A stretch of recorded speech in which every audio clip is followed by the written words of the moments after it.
പിതാവിൻ്റെയും പുത്രൻ്റെയും പരിശുദ്ധാത്മാവിൻ്റെയും നാമത്തിൽ ആമേൻ. പ്രിയപ്പെട്ടവരെ, പ്രത്യക്ഷ പ്രാർത്ഥന നമുക്ക് പ്രാർത്ഥിക്കാം. അമ്മേ പരിശുദ്ധമ്മേ, അമ്മേ പരിശുദ്ധമേ, ദൈവമാതാവേ, കൃപാസനത്തിലൂടെ ഞങ്ങൾക്കും ഞങ്ങളുടെ ദേശത്തിനും അമ്മ മധ്യസ്ഥം തേടി എല്ലാ അനുഗ്രഹങ്ങൾക്കും കൃപകൾക്കും ഞങ്ങളിപ്പോൾ ഹൃദയം നിറഞ്ഞ നന്ദി പറയുന്നു.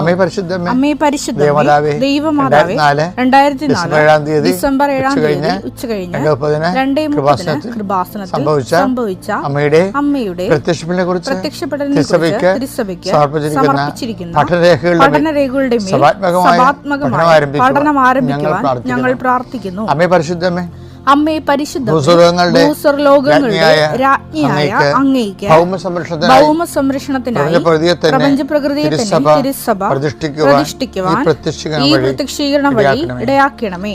പരിശുദ്ധമേ, ജപമാല മാതാവേ, സകല കൃപാസനം പ്രാർത്ഥനയോടും ചേർത്ത് ഞങ്ങളിപ്പോൾ പ്രാർത്ഥിക്കുന്ന ഈ കുടുംബത്തിന്റെ പ്രത്യേക നിയോഗം പറമക്കളെ.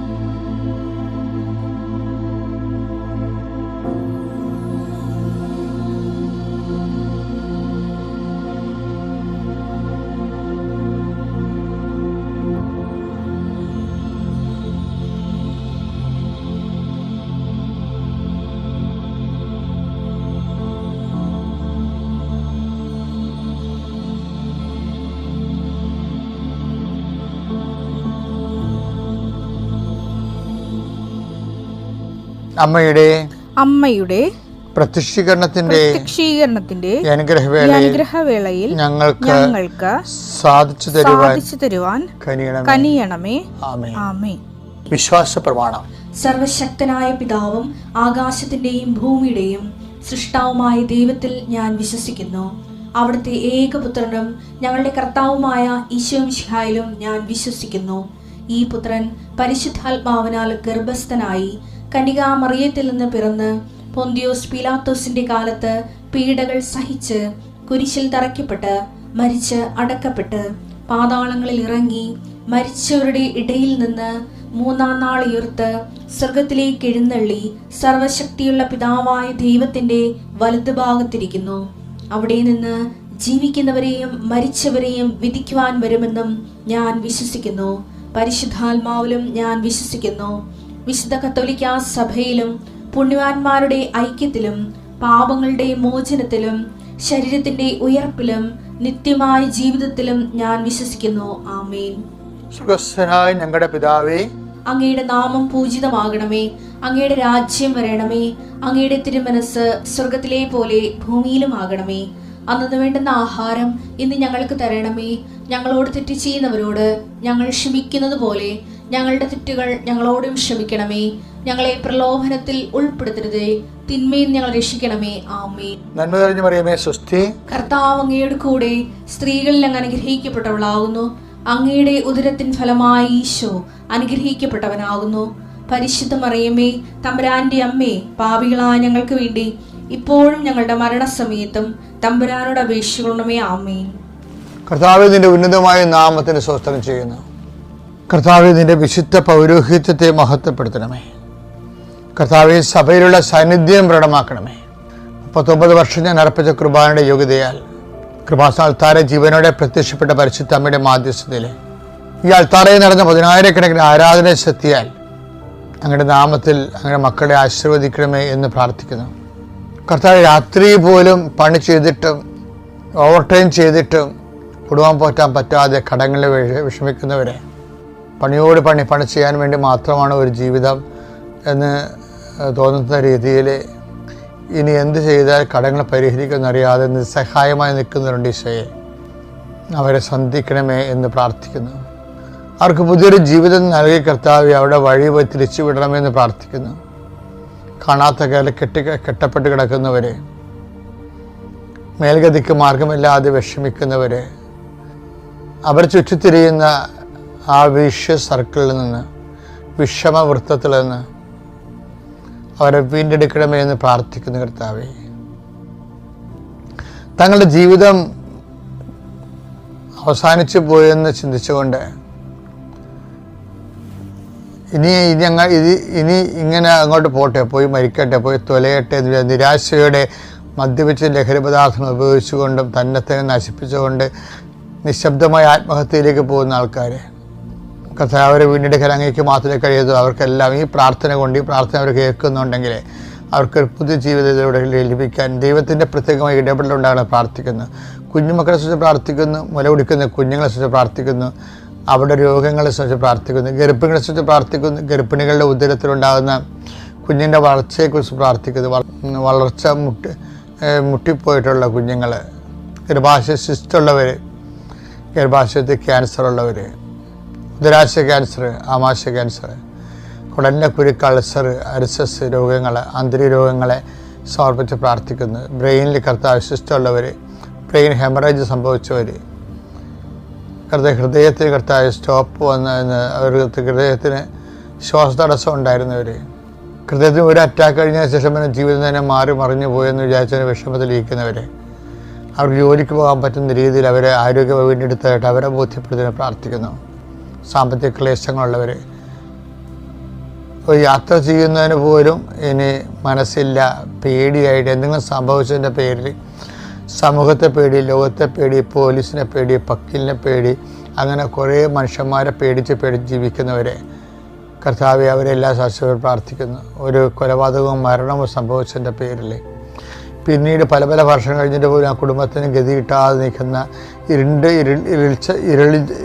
ഇരുണ്ടുപോയ കുടുംബങ്ങൾ, ഇരുണ്ടുപോയ ജീവിതങ്ങൾ കർത്താവിൻ്റെ തിരുസന്നിധിയെ സമർപ്പിച്ച് പ്രാർത്ഥിക്കുന്നു. എൻ്റെ കർത്താവെ, നിൻ്റെ ഉന്നതമായ നാമം സ്വസ്ഥം ചെയ്യുന്നു. ഈ പ്രാർത്ഥന കർത്താവിൻ്റെ പ്രാർത്ഥന, മരണത്തെ ജയിച്ചവൻ്റെ പ്രാർത്ഥന, ഉയർത്തെഴുന്നേറ്റവൻ്റെ പ്രാർത്ഥന, അത് പ്രാപിക്കുന്ന മക്കൾ കർത്താവെ ഉയർപ്പിൻ്റെ മഹിമ പ്രാപിക്കാനിടയാക്കണം പ്രാർത്ഥിക്കുന്നു. ജീവിതമാർഗ്ഗം മുട്ടിപ്പോയവരെ, ജീവിതമാർഗ്ഗം എന്തെന്നറിയാത്തവർ, പഠനം മുട്ടിപ്പോയവർ, എന്ത് പഠിക്കണമെന്ന് അറിയാത്തവർ, എവിടെ അഡ്മിഷൻ കിട്ടുമെന്ന് അറിയാത്തവർ, അഡ്മിഷൻ കിട്ടാതെ വിഷമിക്കുന്നവരെ സമർപ്പിച്ച് പ്രാർത്ഥിക്കുന്നു. എൻ്റെ കർത്താവേ, നിൻ്റെ ഉന്നതമായ നാമത്തിൽ സഭയുടെ അധികാരത്തിൽ കുശിൻ്റെ അടയാളത്തിൽ ദൈവത്തിൻ്റെ ശക്തിയാൽ നീ ഈശോയുടെ നാമത്തിൽ വീണ്ടെടുക്കപ്പെടട്ടെ.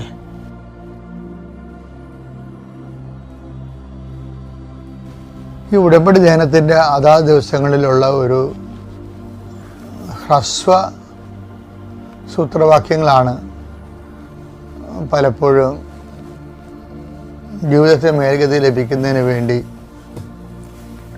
നമ്മുടെ ഡെയിലി ബ്രെഡിൽ നിങ്ങളോട് പങ്കുവെക്കുന്നത്. ബൈബിള് മൊത്തം നോക്കുമ്പോൾ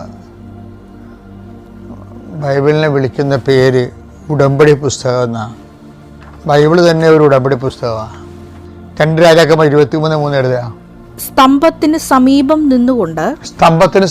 നിന്നുകൊണ്ട് ഉടമ്പടി ഗ്രന്ഥത്തിൽ എഴുതിയിരിക്കുന്ന ബൈബിൾ എന്ന് പറയണില്ല അവര്, കർത്താവിന്റെ പുസ്തകം എന്ന് പറയണില്ല, വചനഗ്രന്ഥം എന്ന് പറയണില്ല, മറിച്ച് ഉടമ്പടി ഗ്രന്ഥം എന്നാണ് വിളിക്കുന്നത് ബൈബിളിന്. അതെ, ഉടമ്പടി ഗ്രന്ഥത്തിൽ എഴുതിയിരിക്കുന്ന കർത്താവിന്റെ കൽപ്പനകളും പ്രമാണങ്ങളും അനുശാസനങ്ങളും പൂർണ്ണ ഹൃദയത്തോടും പൂർണ്ണാത്മാവോടും കൂടെ പാലിച്ച്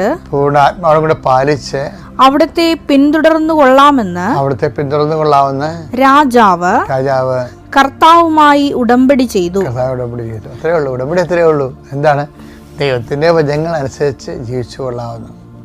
എന്ന് വെച്ച് കഴിഞ്ഞാൽ നമ്മുടെ അതിൻ്റെ ആ ക്യാപിറ്റൽ വേർഷനിൽ നിന്നാണ് മരിയൻ ഉടമ്പടി ശാഖ എടുത്തിരിക്കുന്നത്. എന്താണ് അമ്മ പറയണത് എന്താണ്?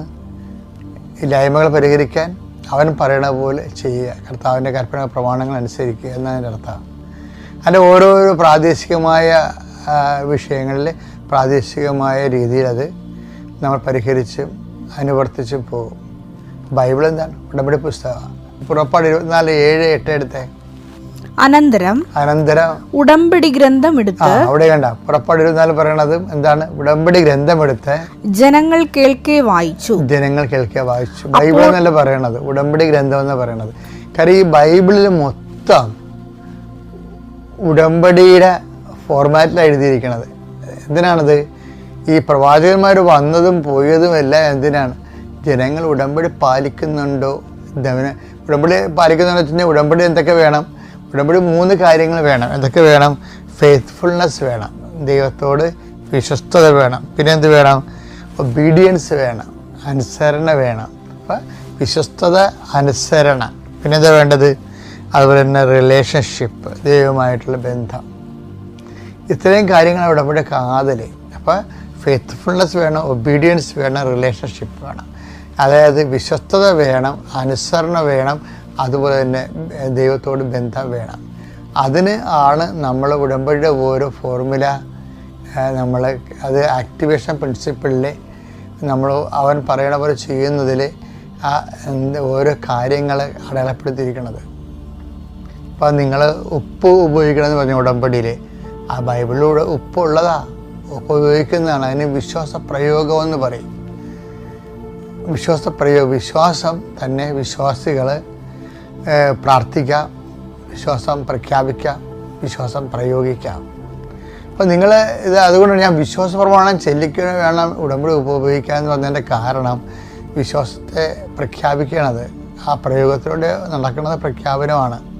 അപ്പോൾ ഇതൊക്കെ അറിഞ്ഞ് വേണം നമ്മൾ അതിൻ്റെ ശാസ്ത്രീയമായ വിഷയങ്ങൾ ആത്മീയ ബൈബിൾ ശാസ്ത്രപ്രകാരം ചെയ്യാൻ വേണ്ടി. ഇപ്പം ഉദാഹരണം ബൈബിളെല്ലാം അങ്ങനെ ഇതെല്ലാം നോട്ട് ബൈ മേട്ടിൽ നടക്കേണ്ടതാണ്. ബൈബിൾ ഉടമ്പടിയുടെ അടിസ്ഥാന സൂത്രവാക്യം, രക്ഷയുടെ സൂത്രവാക്യം എന്താ?